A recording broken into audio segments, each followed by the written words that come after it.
Hey everybody, it's Coach Cam. Today I'm going to be teaching you about some fundamentals of shooting. I'm going to break it down into some easy steps for you. So the first thing we need to think about is our feet. You don't want to rush directly into your shot. Me personally, I'm a right-handed shooter, so I always like to have my right foot in front of my left and have a little bit of stagger in my shot where I'm not exactly 10 toes to the rim. You can also be 10 toes to the rim, that's kind of how they teach it, but it all comes with preference. So if 10 toes are comfortable for you, that's fine. If you have a little bit of stagger, that's fine. The only thing that's not okay is if you're completely face away from the basket and you're kind of shooting from the side like this. The way you want to think about it is that you want to have your hips point towards the rim. If your hips are not point towards the rim, that's not a good shot. For our left-handed shooters, you want to make sure you're shooting with your left hand, obviously, and that you can also have your left foot in front of your right. It's all down to preference on your feet. Just make sure you're not pointing the opposite direction. So the second thing we're going to talk about is our athletic stance and how we kind of get into our flow of our shot. We know how our feet go. Now we want to kind of sit down in that chair and get ready to get your power from your legs. So instead of kneeling down like this or kind of bending over like this or whatever weird position you do, you want to think about sitting in that imaginary chair like you do on defense. So you want to kind of think of nose over knees. Going like this, and once you go down, it's kind of hips down, ball down. So once my hips go down, the ball goes down. Hips down, ball down. Instead of going like this. So now when you know your athletic stance and you're in that triple threat position, we want to learn how to get into your shot. You're not just going to sit down in the chair all day, you have to get up eventually. So once you're in your chair, the only thing you have to think about is bringing this arm up to a 90-degree angle, like this. The reason we want to do that is because if we're kind of over the 90-degree, that's a two motion, that's a catapult shot. We want it to flow naturally, we want it to get to the 90-degree, and once you're here, you're just looking through like that.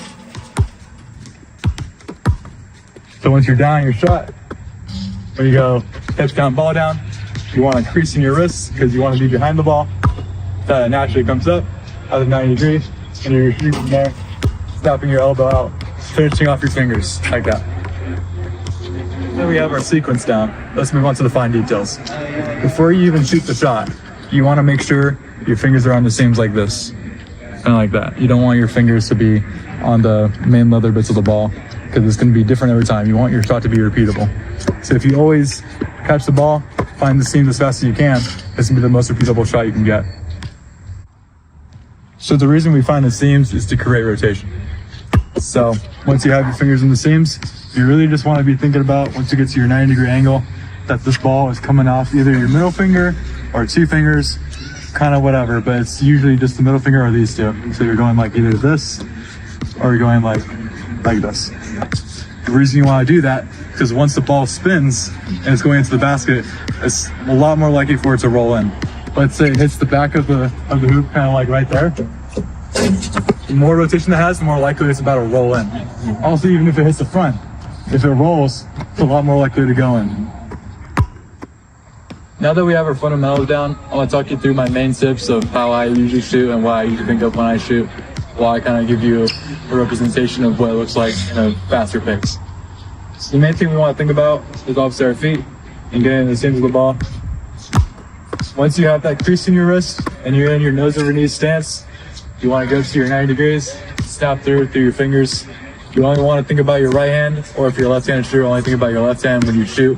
Just have that hand-eye coordination, and your guide hand is soft. Think of it as a soft hand, and you're just kind of shooting through it like it's a cloud almost. You don't even want to think about your guide hand really. It's just there to maintain the ball, keep it where it is. So once you're in your stance, you're in the creases of the seams, you're here, 90 degrees, and you pick the tips. That's how you want to shoot your shot. When you're in this close of a range, and you're just working on your form like this, it's best to do this before any practice, anytime you play, just to get a feel for the court you're on, the feel for the hoop, and a feel for your overall shot. I usually like to start straight on, just so I kind of know where I'm at. I make like 5 or 10 here, then I move to the side so I get a different angle because it's not going to be the same. So I start shooting over here, make like 5 or 10 of these. And it's okay if you miss a shot every once in a while. That's how you kind of get acquainted to your shot when you're first starting to warm up, like I just did there. And it's good if you miss because you can learn about what's wrong with your shot and how you can fix it throughout the day. One of the most important things about your shot is your follow through. You don't want to do all this hard work getting to the top of your shot just to give it a 1-7 finish. So once you're up here and you're 90 degrees, you want to snap through your elbow. Make sure this is locked out, because if it's not, and it's all flimsy and wonky, it's not going to be repeatable. You want to make sure it's locked out so it's repeatable every single time. Make sure you're flicking off your fingers as well. So once you're here, you're flicking off your fingers, snapped out, and kind of looks like a gooseneck like this. Once you're there, we get into our shot. We'll start from the basics, feet apart, ball down, hips down. You're going up to your 90, you're falling through. Looks like this.